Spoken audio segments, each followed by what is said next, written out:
Hey everybody, welcome back to Kratom Kingdom with Chris Irving from Knoxville, Tennessee. I just wanted to make this quick video as a follow-up to my last video, Is Kratom a Drug?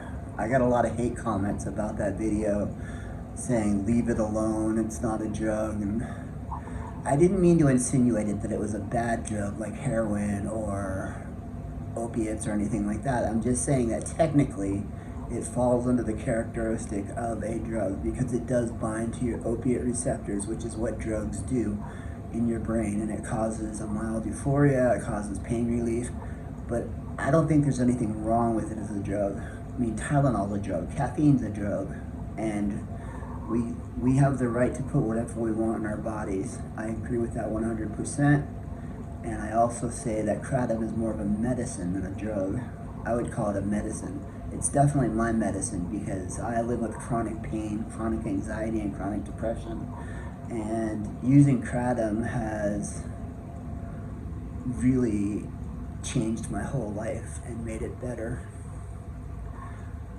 The only bad thing about it is it's so damn expensive to try to keep up with. And I'm actually kind of getting sick of it, the taste of it. So I'm gonna exclusively try to do just Kratom extract for a month. I just ordered it online from Moon Kratom, and $28 for like an ounce of it. So we'll see how good, if that carries me through. Maybe Kratom extract and coffee will give me the same euphoria and boost I need to make it through my long, miserable days. I did not mean to insult anybody or insinuate that Kratom being a drug is a bad thing that should be monitored or watched by the FDA or DEA. I definitely think it should be left alone, just like caffeine is left alone, just like aspirin is left alone.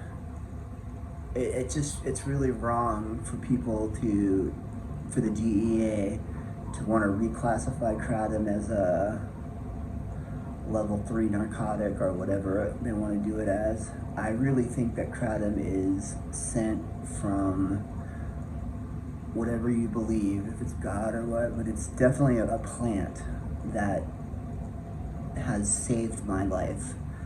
And I'm not kidding about that at all. I'm not exaggerating. It really saved my life because I couldn't live anymore with migraines. I was suicidal because of it, and now I don't really have migraines anymore because of Kratom, because of the drug Kratom. And I'm sorry if that triggers you when I call it a drug, but theoretically it falls under the category, but it doesn't mean it's a drug that needs to be monitored by the DEA and FDA. It just means it's a holistic medication that we use to make our lives more tolerable. If you live in chronic pain, there's nothing better than a cup of Kratom. And if you live with anxiety, there's nothing better than a joint and a cup of tea.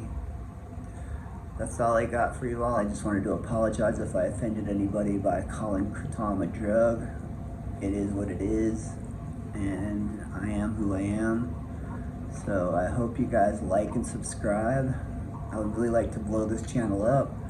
And the more people that are exposed to Kratom, the more availability there will be in the United States, where we could get it maybe in a better place than at head shops. Or I just found out there's several Kratom bars in Knoxville, Tennessee, but they're downtown, and I really don't go downtown at all. It's too close to the university and too many people, and with my social anxiety and my agoraphobia, I rarely make it outside of my apartment, let alone going downtown. But I would like to go to a Kratom bar and see what a tea tastes like in another place, how they make it, how it compares to my tea.